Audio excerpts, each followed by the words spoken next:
In today's video, I'm going to be trying to figure out Figma. Got my coffee injection, so let's get to it.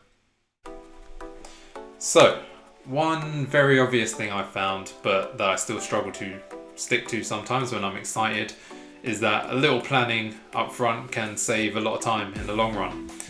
So rather than diving straight into building functionality for the app, I thought that coming up with a plan for the front end would help me kind of think through the features and the user journey through the app.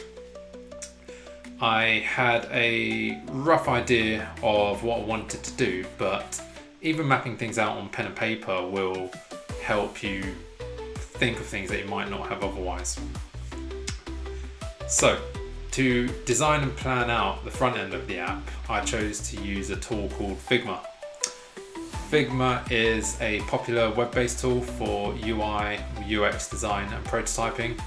It can be pretty powerful, but so far I've only made use of its basic functionality really.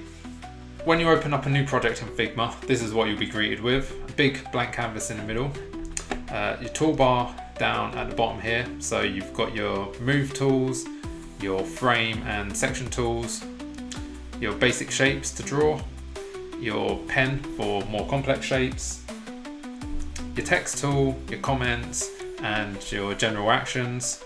And just on the end here, there's a toggle for dev mode. On the right hand panel, you've got your design properties and your prototype panels. And on the left, you've got your kind of navigation. So you've got your pages and your layers, which if you're familiar with Photoshop or anything like that, that'll kind of make sense. But like I said, these videos aren't meant to be tutorials. There's plenty of really good ones out there on YouTube if you're interested. These are just more diaries of what I've kind of done. Instead of doing everything from scratch, you can look for templates. That should help you. And within Figma, you can explore the community down here. And there's plenty of community-made libraries and plugins and icons, both free and paid. So for design resources, like just on the front page here, you can see we've got Material UI, we've got iOS kits, we've got icon packs. Probably find pretty much everything you need here, but in case you don't, if you have a look online, there's plenty of websites out there that have loads of templates there ready for you to use. Now if I go back to my screen, you can see I've previously downloaded some of these templates and icon packs and everything here. But this is my project, Canto for Real, and Canto is basically just one of the placeholder names. It literally means nothing. It actually comes from a toothpaste that my mum got from India. I just used it because I was looking at it on the side. And the for real is basically when you save as a document, final version 2, final version, etc. So that's all that was. It literally means nothing. I've come up with a better name for the app now, Stub It, which I'm quite happy with, but we'll see if that makes it through to release. So if I click into my design, you can see the main canvas here and all of the screens that I've designed within that. In the middle here, this is a remnant of the template that I actually used because I'm not building a dog walking app yet. And if I give that a click, you can see it opens up on the navigation panel here on the left hand side. And if you open that out, you can see all of the individual components basically group up into frames, and you can explore those and edit them and group them appropriately. So basically I took the template, it's got all its icons, it came with the color scheme, it came with the style, like you can see all these individual elements here, and I basically repurposed them to create a quick proof of concept. So I tried to order the screens in here in some sort of semi-logical order. So I started with the splash screen that users would get potentially. It's obviously not going to be the final one, it's literally just a placeholder. As you can see by here's the tagline, a couple of different color schemes, but again they all came with the template and are likely to be changed. But the first screen that the user would see according to this design after they click on get started is the register or login screen. And on here you can see different outcomes based on whether the user needs to register or sign in. So it's got your basic things like your name, your phone number, email and password, and terms and condition. And either you can register or log in or use your socials. And these two screens are basically just showing what happens if you enter a password that is incorrect. So we've got some password validation there, or if it goes through and it's correct. And the screen just below it is basically a log on screen rather than a sign up screen. So into the app properly, when you log in, the home screen would basically look like this. So at the top you've got a global search bar, so the idea is you'll be able to search for basically anything, whether it's artists, gigs or venues, and a nice little filter button there.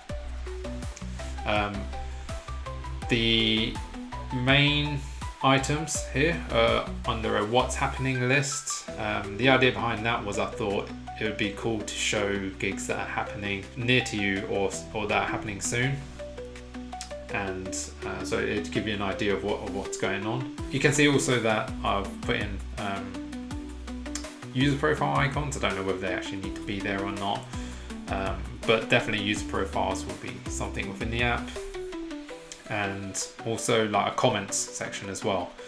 The section below is your gigs, and like it suggests, it's a list of all the gigs that you've actually been to. And at the bottom we have a basic navigation bar, so you've got your home screen, which we're on, your gigs list, so all your historical gigs. The plus button is to add a gig that you've been to or plan to go to. The three bars are your statistics, and the person icon is your profile. So the what's happening thing is something that I mentioned earlier, is something that kind of cropped up just through doing the design. It's not something I initially planned, but thinking about it while I was doing these mock-ups, it kind of came to me and I thought it may be a good idea. It may be implemented, it may not. These designs are very likely to change, but like I said, they just kind of gave me something to build from.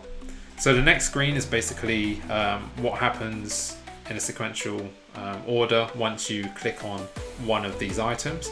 So if you clicked on this one here, for example, it would bring you to the uploaded clips page. So the idea is that people would go to the gigs, and everyone's always filming, but when those clips ever get looked at? Probably never. So I thought it'd be a good idea you could kind of upload your clips of the gigs. And you can see it's all clips, so these are clips uploaded by everyone, and then you can just filter on your own clips as well. And then once you click into that clip specifically to view it, you can see you've got your player here, and some detail on the clip that the user's put in, detail on the user and the events. And again, like I said, you can leave comments down the bottom. Moving on to the gig list, if you go into that, you'll see your upcoming gigs, so ones that you said you're going to go to, and all your previous gigs. Again, all pretty straightforward stuff. If you click on those, you would end up getting more detail on the gig and like the clips and images from it. And I'll put here on the map. I thought that'd be a cool option if I could get it working again, to kind of visualize where you've been to these gigs. And I thought that would tie in really well if I can get the statistics working to show like where in different countries or in different cities that you've been to gigs, and kind of give you that knowledge. And yes, also appreciate the impeccable music taste, bit of Bobby V, bit Blondie, bit Stefflon Don, Mel P, it's all good. The next screen again is kind of just taking you through that journey. So if you did click on this specific gig to look at some more details, you'd be brought again to the uploaded clips, and then if you click into that, you get the details as you did before.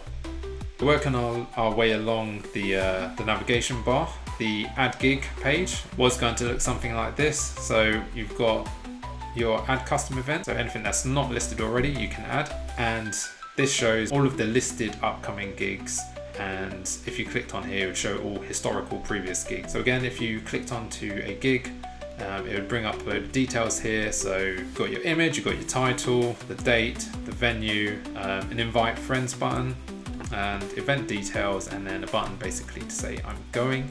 This screen here is for if you clicked on the add custom event. So it's basically got your basic details for a gig, so your artists, the date, venue, perhaps any friends that you went with, and any clips you want to include, and then you can add that gig and other people will be able to see it as well and say that they went to it. And again, just a confirmation screen once that's been done, so you know that it's successfully been added. Next was going to be the statistics page. So again, this is really basic. It wouldn't look like this. I'd want to make it a lot cooler and a lot more interesting, but it's just to give the idea of, well, basically I want it to be like a Spotify Wrapped that you can go through and see all sorts of statistics on the gigs you've been to, the time you spent, the locations and everything. So just as a really basic example, we've got the number of gigs each month, your top artists, your top venues, and a calendar to see like how often you've been. And again, these are just more placeholders, so I remember what sort of features I want to include, but they'll definitely be iterated on and improved from this. And finally, there is the profile page. So yeah, again, just a really kind of standard, I suppose, a standard profile page. You can edit at the top there. We've got your profile picture, your name, email address may or may not be there, some high level information, so number of gigs you've been to, number of artists you've seen, number of friends you've got, and then yeah, your basic stuff, so your profile, bookmark things, groups you may be in, settings, and basic app information. So like I said earlier, I really used Figma in a really basic way. I think I took the template and I just kind of copied components across, and it was a lot of copy and pasting and changing things out. Like, for example, you can see the arrows are not fully lined up, things aren't grouped properly, and I didn't use features like the auto layout or anything, which I know are there. I didn't use the prototyping, which would have been really cool, because I just didn't really take time to learn it. I just wanted to kind of get these basic screens set up so I could start working, but that's something I definitely want to look at in the future. These are by no means the best design mockups in the world. In fact, they're probably pretty bad, but I did them ages ago.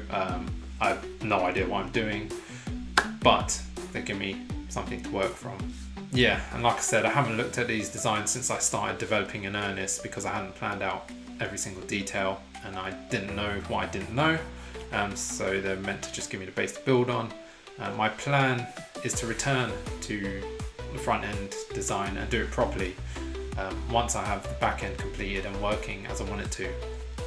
And yeah, like I said, I also actually want to spend time to learn Figma properly and make use of the prototyping. The dev mode, which I haven't even touched on, but it has loads of cool features like including code snippets, like automatically generated code snippets for your components, and tools like Code Connect, which connect code from your actual design system straight into Figma. Another thing I wanted to touch on quickly is research into similar apps. I've looked at the likes of Dice and Skiddle for inspiration on UX, UI and features, but there's still plenty more I could be doing. My friend uses an app called Footballology. Shout out Daniel, you must have completed that by now. And it's basically the same thing but for football matches, so it lets you track all the matches you've been to and gives you stats on that.